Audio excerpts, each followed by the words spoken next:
한 절씩 교독하겠습니다. 안식일이 다 지나고 안식 후 첫날이 되려는 새벽에 막달라 마리아와 다른 마리아가 무덤을 보려고 갔더니 큰 지진이 나며 주의 천사가 하늘로부터 내려와 돌을 굴려대고 그 위에 앉았는데 그 형상이 번개 같고 그 옷은 눈같이 희거늘 지키던 자들이 그를 무서워하여 떨며 죽은 사람과 같이 되었더라. 천사가 여자들에게 말하여 이르되 너희는 무서워하지 말라. 십자가에 못 박히신 예수를 너희가 찾는 줄을 내가 아노라. 그가 여기 계시지 않고 그가 말씀하신 대로 살아나셨느니라. 와서 그가 누우셨던 곳을 보라.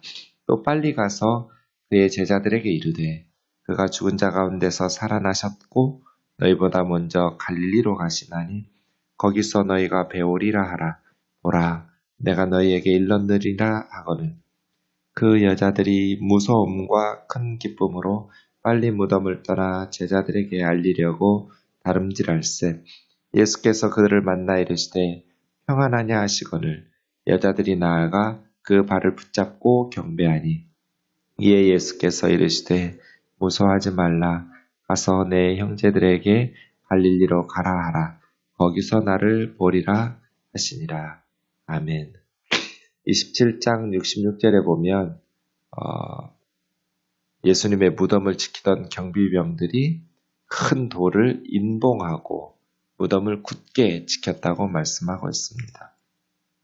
그 큰 돌을 무덤 문으로 삼아 닫고 밧줄로 묶고 밀랍 같은 걸로 접착제 같은 걸로 봉인하고 무덤을 병사들이 지키고 있었습니다. 안식일이 다 지나고 안식 후 첫날이 되려는 새벽에 새로운 역사가 시작됐습니다. 부활의 첫 증인으로 복음서는 모두 여자들 이렇게 말합니다. 유대에서도 로마에서도 여인들은 하찮은 존재로 여겨 법정의 증인으로 세워주지도 않았습니다. 법정에 증인 자격도 없던 철저히 무시당하던 여인들이 인류 역사상 가장 중요한 부활 사건의 첫 증인으로 나오고 있습니다. 그만큼 이 여인들의 증언이 중요하기 때문이고 그것이 역사적 사실이기 때문에 그렇습니다. 마가복음 16장 1절에 보면 이 여인들은 부활하신 주님을 만나러 간 것이 아니라 예수의 시신에 향료를 부어주려고 발라드리려고 갔습니다. 누가복음에서는 무덤으로 가면서 여인들이 염려를 하는 장면이 나옵니다. 큰 돌문을 누가 우리를 위해서 열어줄 수 있을까? 이렇게 예수님의 몸에 향료를 바르려고 무덤으로 찾아가고 있었습니다. 근데 2절에 보시면 큰 지진이 나며 주님의 천사들이 하늘로부터 내려와 돌을 굴려냈습니다.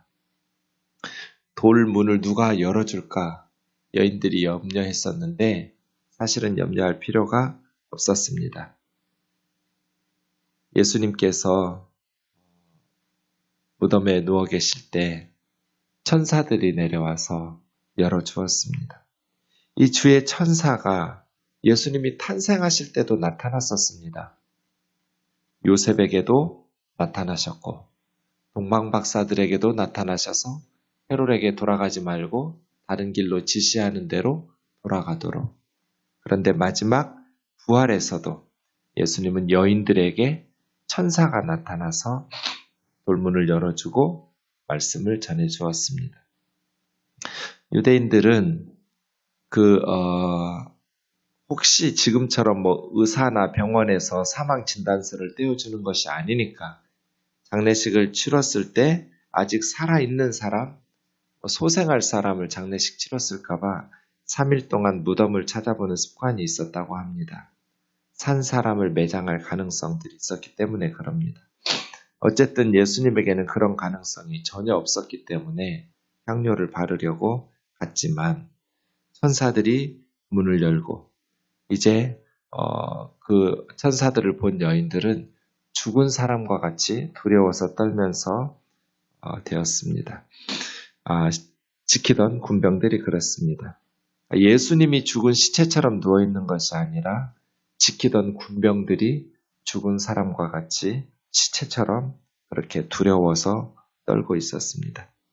천사들이 여인들에게 말합니다. 무서워하지 마라. 십자가에 못 박히신 예수, 너희가 십자가에 못 박히신 예수를 찾는 줄 내가 안다. 그러나 예수님은 이 무덤에 계시지 않다. 부활의 증거는 빈 무덤입니다. 너희가 찾는 예수는 십자가에 못 박혀 죽은 시신으로 이 무덤에 누워 계시는 것이 아니다. 여기 계시지 않는다. 말씀하시던 대로 살아나셨다. 주님은 반복해서 부활에 대해서 예고하셨습니다. 16장 21절, 17장 23절, 20장 19절에서 다시 살아나실 것에 대해서 말씀하시던 대로 부활하셨다. 와서 누우셨던 것을 보라. 빨리 가서 제자들에게 죽은 자 가운데서 예수님이 살아나셨다고, 너희보다 먼저 갈릴리로 가신다는 26장 32절의 말씀처럼 갈릴리에서 너희를 배우리라 하라. 내가, 천사인 내가 너희에게 일렀느니라. 이렇게 말합니다. 그렇게 예수님께서 다시 부활하셨음을 제자들에게 전하도록 여인들에게 전달합니다. 8절에 보면 그 여자들이 무서움과 큰 기쁨으로, 이것이 교회 사명입니다. 여인들이 행했던 그 일, 큰 기쁨의 부활의 소식을 전해주는 것. 슬픔 속에서 찾아왔지만 부활의 소식을 들은 여인들은 큰 기쁨으로 무덤을 떠나 제자들에게 알리려고 다름질을 합니다. 그때 주님께서 그 여인들을 만나주셨는데 평안하냐? 평안하냐라고 말한 건 카이로입니다. 카이로는 기뻐하다, 기뻐하라, 평안하냐, 기뻐하라, 다 가능한 번역이지만 기뻐하라가 더 나은 번역 같습니다. 여자들이 예수님의 발을 붙잡고 경배합니다. 유령은 발이 없습니다. 예수님은 육체적 부활체의 몸으로 부활하셨기 때문에 영으로 부활한 유령이 아니라 실제로 부활하셨기 때문에 발을 붙잡고 경배합니다. 부활의 주님은 우리에게 예배로 이끌게 됩니다. 우리를 위해서 십자가에 죽으신 예수님, 그리고 사망의 권세를 깨뜨리고 부활하신 예수님, 그 예수님을 경배하며 예배하지 않는다면 누구를 찬송하고 감사하고 누구에게 경배하며 예배할 수 있겠습니까? 부활하신 주님에 대한 바른 반응은 예배입니다. 이 여인들이 예수님을 경배하듯이 예수께서 무서워하지 마라. 가서 내 형제들에게 갈릴리로 가라고 말씀하십니다. 예수님을 모른다고 부정하던 베드로, 예수님이 돌아가실 때 다 십자가에 못 박힐 때 달아났고 자기 살겠다고 도망갔던, 문 꼭꼭 걸어 잠그고 죽을까봐 숨어있는 그 제자들에게 주님은 형제들이라고 부릅니다. 나의 형제들. 예수님께서는 그 제자들을 용서하시고 이제 갈릴리의 중요성을 재차 강조하시면서 예루살렘, 예수님을 죽였던 예루살렘은 변방으로 밀려나고 이방의 갈릴리는 이제 복음의 하나님 나라의 중심 역할을 감당하게 될 것입니다. 그렇습니다. 부활의 주님은 우리에게 예배를 받으시면서 이제 새로운 공동체를 만들어내기 시작하는 것이 나의 형제들. 예수님이 십자가에서 죽으셨기 때문에 하나님 아버지께서는 예수 그리스도라는 아들뿐 아니라 예수 그리스도를 믿는 아들, 딸들이 출현하게 되었습니다.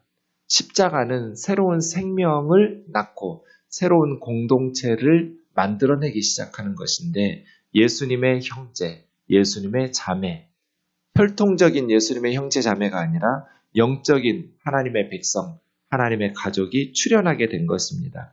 내 형제들, 교회라는 새로운 공동체, 예수님의 자매가 되고 형제가 되는, 하나님을 진짜 아버지라고 부를 수 있고 하나님께서 아버지 역할을 해주시고 하나님 역할을 해주시는 새로운 공동체가 부활의 주님으로부터 만들어지기 시작했습니다.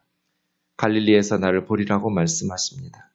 그래서 부활은 새로운 예배, 우리를 위해서 죽으시고 부활하신 주님에 대한 새로운 예배를 만들어내고 나의 형제들, 예수님의 형제 자매인 새로운 공동체를 만들어내고 마지막 세 번째로는 선교의 출발점을 이루게 됩니다. 부활의 사건은 우리에게 이 복음을 전하지 않고는 견딜 수 없는, 잠잠할 수 없는 선교의 출발점으로 이끌게 됩니다. 그래서 예수 그리스도의 부활의 소식을 듣고 부활의 주님을 만나기 시작하면 우리는 이 복음을 땅끝까지 전파하게 되어 있습니다. 슬픔에 쌓인 사람들에게, 슬픔과 절망 속에서 사망의 왕노릇하는 그 죄와 사망의 그늘에서 살고 있는 땅의 모든 사람들에게 유일한 소망이신 부활의 주님을 증거하는 우리 생동교회가 되기를 주의 이름으로 축원합니다. 이 여인들은 조문객으로 갔습니다. 그런데 부활의 주님과 빈 무덤을 만나면서 증인들로 변화되었습니다. 조문객으로 살지 말고 부활의 증인으로 살았으면 좋겠습니다. 십자가에 못 박혀서 시체로 누워 계신 주님을 만나려고 왔었습니다. 그러나 다시 살아나신 부활의 주님을 증거하라고 빠르게 달려가는 여인들을 보았습니다. 그렇습니다. 주님 앞에서 위로받으려고 오는 것이 아니라 예배 가운데서 우리가 부활의 주님을 만나고 이제 부활의 주님을 발견한 후에 열방에 나아가서 이 부활의 기쁜 소식을 복음의 생명의 말씀을 증거하는 우리의 삶이 되어야겠습니다. 우리 같이 기도했으면 좋겠습니다. 이 시간 우리 함께 기도합시다. 십자가의 주님, 시체처럼 누워 계신 주님이 아니라 사망 권세를 깨뜨리시고 다시 살아나신 주님, 그러한 생명의 주님을 믿고 만나고 살아계신 그 주님과 함께 생동하는 신앙을 가지고 이 땅을 희망을 밝혀내는 복음의 일꾼으로 살아갈 수 있도록